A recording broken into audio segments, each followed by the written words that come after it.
6 of wands, okay.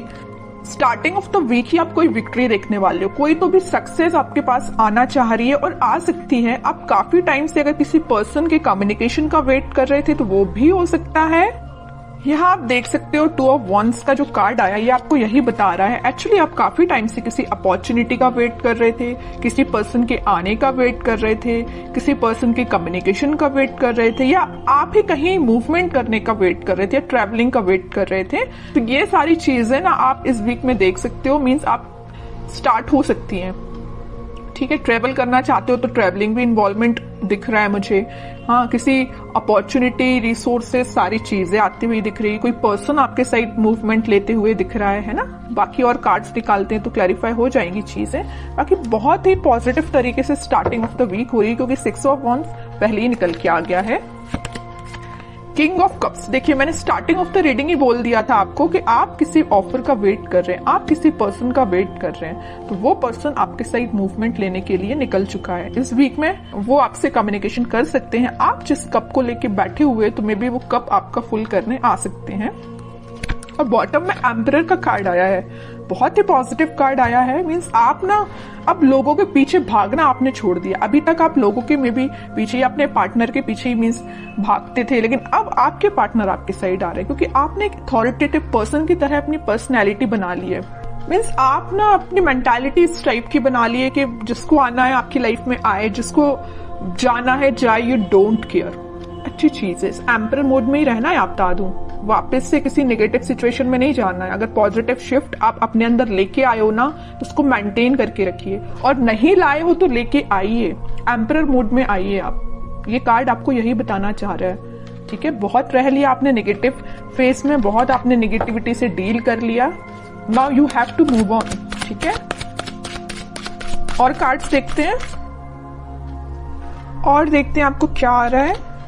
4 of swords, मैंने just अब भी बोला ना कि आपने बहुत ज्यादा नेगेटिविटी से डील कर लिया, बहुत ज्यादा आपने ओवरथिंक कर लिया, लेकिन अब आपको एम्परर मोड में आना पड़ेगा। अब आपको इस पोजीशन में नहीं जाना है वापस। अगर आप इतना ओवरथिंक करेंगे ना तो 6 ऑफ वॉन्ड्स, विक्ट्री आपके साइड नहीं आएगी। वापस से आप इस थिंकिंग मोड में चले जाओगे, वेटिंग पीरियड में चले जाओगे। ऐसा नहीं करना है आपको, इस मोड से बाहर निकलिए। 2 of swords, 10 of swords, bottom में आया है queen of swords with 9 of cups. Okay, देखिए यहाँ तीनों के तीनों कार्ड मुझे डिफाइन कर रहे हैं आपकी सिचुएशन। मैं थोड़ी देर पहले ही आपसे बोला था ना कि मुझे नजर आ रहा है कि आप किस सिचुएशन से डील कर चुके हैं। आप बहुत ही ज्यादा नेगेटिविटी से डील कर चुके हैं, मे बी बहुत ही टॉक्सिक काइंड के पर्सन से आप डील कर चुके हैं। ये मे बी आपके पार्टनर भी हो सकते हैं। तो आप अपने माइंड में थोड़ी सी कंफ्यूजन क्रिएट हो गई है एक्चुअली कि अब आपको आगे बढ़ना चाहिए कि नहीं बढ़ना चाहिए, है ना। ओवरथिंक कर रहे हो बहुत ज्यादा। किसी पर्सन ने अगर आपको इस सिचुएशन में डाला है, इस नेगेटिव सिचुएशन में डाला है, तो तभी आपके माइंड में कंफ्यूजन आ रहा है कि क्या करना चाहिए आपको। लेकिन मैं बता ही चुकी हूँ, स्टार्टिंग ऑफ द रीडिंग ही बोला है, यहाँ पे आपके पार्टनर वापस से आपसे कनेक्ट होने के लिए आ रहे हैं। उन्होंने जरूर आपको 10 ऑफ सॉर्ड की सिचुएशन में डाला, आप जरूर आपने बहुत ओवरथिंक किया, लेकिन आपके पर्सन आपके पास वापस आना चाह रहे हैं। ठीक है, क्यों आना चाह रहे हैं? क्योंकि इनके माइंड में आ गई है क्लैरिटी। देख सकते हो यहाँ पे क्वीन ऑफ सॉर्ड के साथ इनके माइंड में आ गई क्लैरिटी, इनके थॉट्स में क्लैरिटी आ गई। ये अगर इनकी विश, इनकी डिजायर आप हो, अगर ये खुशियां किसी के साथ देख रहे हो तो आप हो। ठीक है, और अगर अभी तक इनके माइंड में क्लैरिटी नहीं आई थी तो इस वीक में क्लैरिटी आ सकती है, तभी वो आपके साइड कोई एक्शन लेने का सोच रहे हैं। क्लैरिटी के साथ दिख रहा है कि आपके पार्टनर के माइंड में जितना भी कंफ्यूजन था वो दूर होते हुए मुझे दिख रहा है। और करियर और जॉब के पर्पस से मैं बताऊं तो कोई तो भी अपॉर्चुनिटी आपके पास आ रही है। आप जिस सक्सेस का काफी टाइम से वेट कर रहे थे वो सक्सेस आप देख सकते हो, या किसी ऑफर का आप काफी टाइम से वेट कर रहे थे, किसी जॉब अपॉर्चुनिटी का, तो वो भी आप देख सकते हो। या किसी रिजल्ट का आप वेट कर रहे थे तो रिजल्ट आपको पॉजिटिव वे में ही दिखेगा।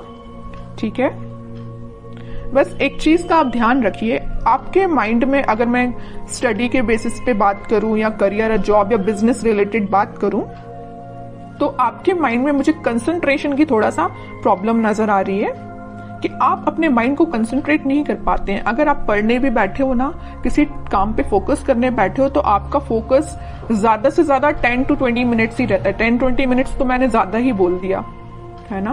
तो मीन्स आपका कंसंट्रेशन पार नहीं बढ़ पा रहा है, मे बी ये प्रॉब्लम आपके साथ हो सकती है। क्यों नहीं हो रहा है ऐसा? ओवर थिंकिंग इसकी वजह है कि आप पढ़ने बैठे नहीं कि आपके माइंड में 10 टाइप के थॉट्स आना स्टार्ट हो जाते हैं। आप कोई काम को करने बैठे नहीं या किसी स्ट्रेटेजी प्लानिंग बनाने बैठे नहीं कि 10 टाइप के थॉट्स आना स्टार्ट हो गए। ये प्रॉब्लम आपके साथ मुझे दिख रही है, लेकिन मैं आपसे बोलूंगी कि आप इस प्रॉब्लम को दूर कर सकते हैं। थोड़ा सा मेडिटेट करिए, अपने माइंड को शांत रखिए जितना हो सके, ओवरथिंक करना बंद करिए। कोई भी थॉट आता है तो उसको तुरंत चेंज करिए। कि ओवरथिंक को कैसे दूर किया जा सकता है? ओवरथिंक को दूर करने के लिए तो सबसे पहले आप मेडिटेट कर सकते हैं, ठीक है। दूसरी चीज है कि अगर आपके माइंड में कोई नेगेटिव थॉट आया है तो आप उसको वापस से चेंज कर सकते हैं। मतलब किसी दूसरे थॉट को माइंड में लेके आइए कि अभी राइट नाउ आपकी प्रायोरिटी क्या है। कि आपके माइंड में जो नेगेटिव थॉट आया वो प्रायोरिटी है, या कोई पर्सन आपके माइंड में आया तो वो प्रायोरिटी है, कि आपके लिए जो अभी आप काम कर रहे हो वो प्रायोरिटी है। तो अपनी टू डू लिस्ट बनाइए, अपनी प्रायोरिटीज बनाइए लाइफ में, है ना। जब अपनी प्रायोरिटी आप बना लोगे तो आप उस पर काम करना शुरू करोगे, ठीक है। तो आपका कंसंट्रेशन पावर धीरे धीरे करके इंक्रीज होगा। ये मैं सिर्फ स्टडी के पर्पज से नहीं बोल रही हूँ। आप अगर किसी भी काम को करने को जा रहे हो या बिजनेस में भी आप कुछ कर रहे हो तो मीन्स आपके माइंड में क्लैरिटी होना चाहिए। ओवरथिंक नहीं करना है, क्लैरिटी लेके आना है। जितना ज्यादा आप क्लैरिटी लेके आओगे ना उतना ज्यादा आप खुशियों के साथ आगे बढ़ोगे। ये 2 कार्ड्स ना आपकी सिचुएशन भी डिफाइन कर रहे हैं। अपने माइंड में क्लैरिटी लाइए, हैप्पीनेस के साथ आगे बढ़िए, ठीक है। अब कुछ हैंड रिटन मैसेज देख लेते हैं उनके लिए क्या निकल के आ रहा है इस वीक में। Transformation begins. मैं स्टार्टिंग ऑफ द रीडिंग ये बोल चुकी थी 6 ऑफ वॉन्ड्स के कार्ड के साथ देख के कि आपकी लाइफ में कोई तो भी पॉजिटिव रिजल्ट आ सकता है, कोई तो भी सक्सेस आ रही है, कोई तो भी पर्सन एंट्री लेने वाला है। तो वही कार्ड निकल के आया है, transformation begins. Okay, remember to forgive. सबसे मेन मैसेज है इस 10 ऑफ सॉर्ड कार्ड के साथ। मैंने आपसे बोला था अगर किसी पर्सन ने आपको इस नेगेटिव सिचुएशन में डाला है तो आप उसको फॉरगिव करिए। जितने जल्दी आप उसको फॉरगिव करेंगे ना उतने जल्दी आप अपनी लाइफ में आगे बढ़ पाएंगे, है ना। किसी भी चीज को ना पकड़ के नहीं बैठना है, रिलीज करना है चीजें। Okay, new partner. ओके, यहाँ पे मैंने बोला था ना कोई पर्सन एंट्री लेने वाला भी है, तो ये आपको कोई न्यू पार्टनर भी हो सकता है, या आप जिससे कमिटेड है वो पर्सन भी हो सकता है, कोई भी हो सकता है। बट एक कार्ड यहाँ पे न्यू पार्टनर का आया तो मैक्सिमम लोगों की लाइफ में कोई नया पर्सन भी एंट्री ले सकता है। Okay, honesty is essential. तो आपको ऑनेस्ट रहना है, ईमानदारी से अपना काम करना है। Shine like the stars. Okay, बड़ा ही पॉजिटिव कार्ड आया है। बस आप अपने एफर्ट्स प्रॉपर वे में लगाते जाइए, निगेटिविटी से दूर रहिए, ओवरथिंक करना बंद करिए, प्रॉपर स्ट्रेटेजीज प्लानिंग बनाइए। ये कार्ड फिर आप पे बिल्कुल रेजोनेट हो गई ये चीज। ओके।